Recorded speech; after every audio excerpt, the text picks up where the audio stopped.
Welcome to our Bible study today. We're in the book of Acts. We're in chapter 6. We've been looking at the life of the early church, the way they functioned, the things they did. I'm Fred Davis, pastor Mending Fences Cowboy Church in Lebanon, Tennessee. We're located on Highway 109 just south of Gallatin.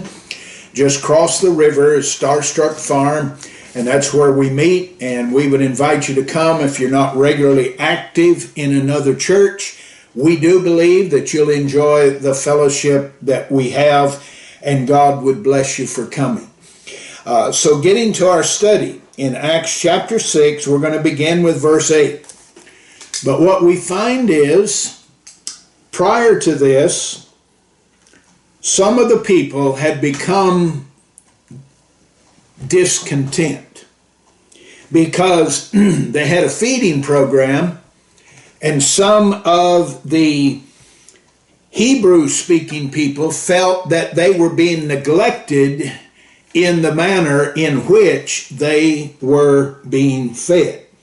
So the apostles had to deal with that, and the way they did, they appointed 7 men and gave them that responsibility. One of those men was a man by the name of Stephen. He was part of the feeding program. But in verse 8, watch what happens. Stephen, a man full of God's grace and power, performed amazing miracles and signs among the people. But one day, some men from the synagogue of freed slaves. That's a group of people that had been slaves.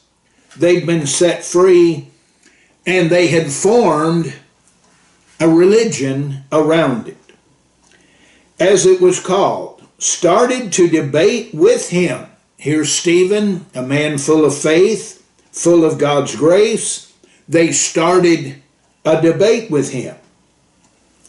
They were Jews from Cyrene, Alexandria, Sicily, and the province of Asia. None of them could stand against the wisdom and the spirit with which Stephen spoke. They couldn't challenge him. They just couldn't do it because he was a man full of faith, a man full of God's grace and power. And so they were trying to challenge him, and they couldn't do it. So they persuaded some men to lie about Stephen, saying, "We heard him blaspheme Moses and even God." You see, in the time that the gospel was proclaimed, there were people that were in opposition to the gospel.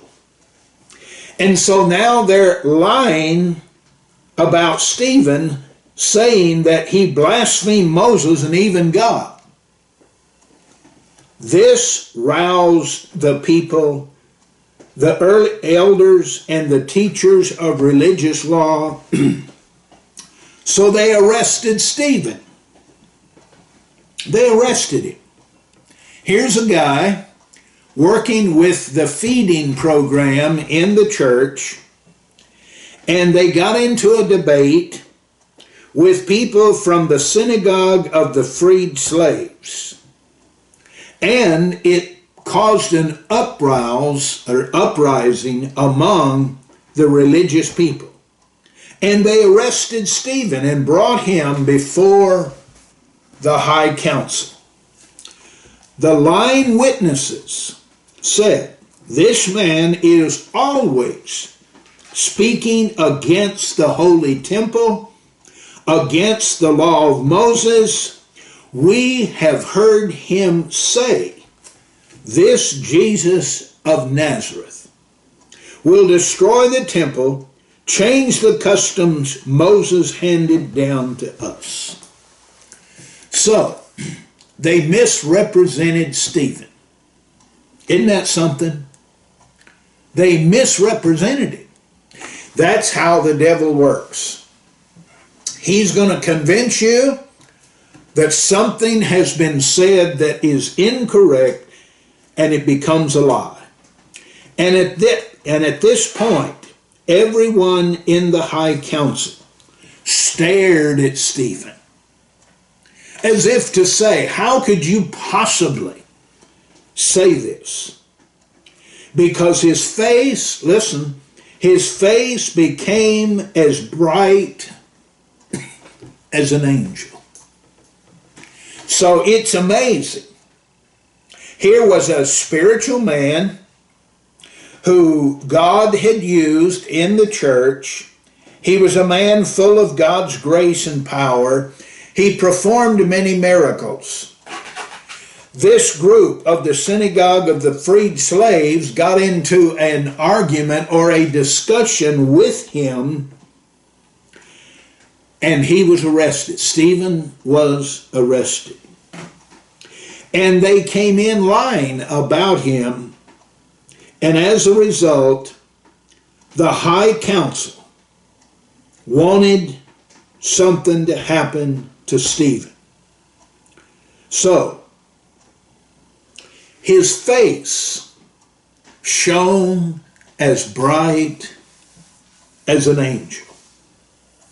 And then in chapter 7, beginning with verse 1, then the high priest asked Stephen, "Are these accusations true?" This was Stephen's reply. Brothers and fathers, listen to me. Our glorious God appealed to our ancestor Abraham in Mesopotamia before he settled in Haran. God told him, "Leave your native land and your relatives, come to the land that I will show you." What is Stephen doing? Giving them a historical account of how God worked in the life of Abraham.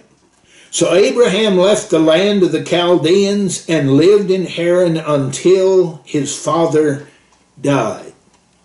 Then God brought him here to the land where you now live. But God gave him no inheritance here. In other words, he didn't have any children there. Not even 1 square foot of land. God did promise, however, that eventually the whole land would belong to Abraham and his descendants. Even though he had no children yet, God also told him that his inheritance would live in a foreign land where they would be oppressed as slaves for 400 years. But I will punish the nation that enslaves them, God said, and in the end they will come out and worship me here in this place. In other words, God will be a part of that 400 years. He will be a part of their lives, and they will eventually worship in this place. God also gave Abraham the covenant of the circumcision at that time. So when Abraham became the father of Isaac, he circumcised him on the 8th day. And the practice was continued with Isaac, became the father of Jacob, and when Jacob became the father of the 12 patriarchs of the Israelite nation. These patriarchs were jealous of their brother Joseph. You remember that. Joseph was sold into slavery. And they sold him into to be a slave in Egypt, but God was with him. rescued him from his troubles, and God gave him favor before Pharaoh, king of Egypt, and God also gave Joseph unusual wisdom, so that Pharaoh appointed him governor over all of Egypt and put him in charge of the palace. Do you see how God is at work in the life of Joseph? That's how God wants to work in each of our lives if we will just let him. So Joseph was sold into slavery, but he was raised up, and the king had favor with him, and he was appointed governor over all of Egypt.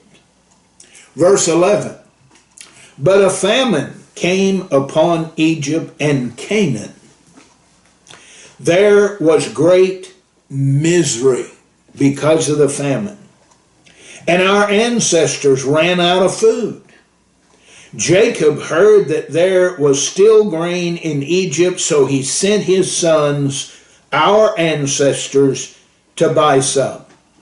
The second time they went, Joseph revealed his identity to his brothers, and they were introduced to Pharaoh.